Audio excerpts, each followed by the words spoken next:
春联的定义就只有一个，就是开心。中国人过年就是非常开心的事情，每个人都会把这些开心的事情、这些对节日的憧憬或者对生活的一些愿景，都写在春联里面，也算是大家一起的一个心愿吧，或者说是一个希望吧，贴在自己家门口。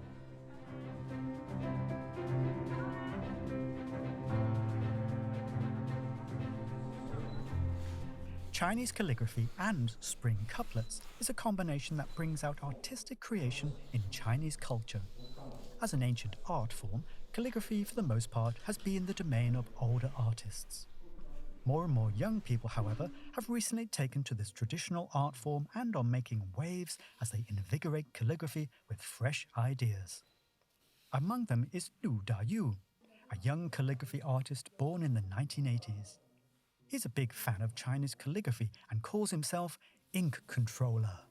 我从小跟父辈学习书法和传统的绘画，后来我出国去深造，我的导师告诉我说，其实中国的传统的艺术是世界上很厉害的，他希望我能够回到自己的国家去学习去推广我们的民族的艺术，然后我就回国了。小的时候都是长辈去写春联，然后现在到了我们那之后，我也会用我自己的方式去写春联。每年到了春节，我都会给我的亲朋好友们去写春联。很多年轻人他们希望他们自己家的春联会有一种新的形式去书写。然后我写字的风格有区别于我们传统的风格，我的风格就是比较活泼、比较喜悦、比较喜庆的一种写法。然后我们会看到一些创新、一些创意的东西，一些新的视觉的东西在春联里面会体现。它既有传统的传承，也有我们新的艺术表现形式，所以大家都很喜欢把我的春联贴在家门口。我的字体方面，我要有我自己的理解，一个是有我的一些表达，我的字体是比较偏行书和隶书的。隶书就是它的字的笔画很浑厚，行书就是它的字之间的连接连贯性很强。然后还有一个就是榜书，榜书就是我写招牌的时候用到的一种书法字体。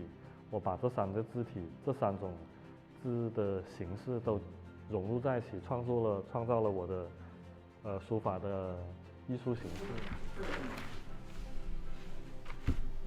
我觉得我们传统文化一定要有传承的东西。我做这个事情，就是我作为空墨人，我作为书法的现在的一个艺术家吧，我觉得我们传统艺术应该继续去进步，因为我觉得每个年代、每个朝代都有自己的审美。他自己的书法的审美，他会推翻，上一个阶段的审美，建立自己的审美。但是我觉得，其实大家都是共存。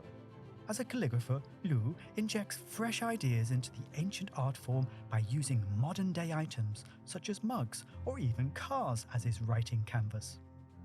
Ancient calligraphy is usually written on paper, bamboo, and wooden slips. Nowadays, Chinese calligraphy, as a symbol of Chinese culture, can be found on nearly any medium. Lu, however, says that departing from tradition should not be without a firm foundation. In innovating, an artist must first have a fundamental appreciation of what the ancient masters did to the art form. 从远古时期的甲骨文到现在，这么多书法的存在，其实我们的艺术形式是很丰富多彩的。那么我也希望，我们在学习传统艺术的时候，不要离开传统这两个字，我们仍然要学习一些传统的东西，这样能够让我们更好的去创新。如果我们撇掉传统，直接去创新，会很空洞，就是没有依据。我的所有的创作都是有依有据，而且是可以追求到传统的方向的。我们要从传统艺术跟传统的哲学开始做我们传统的创新。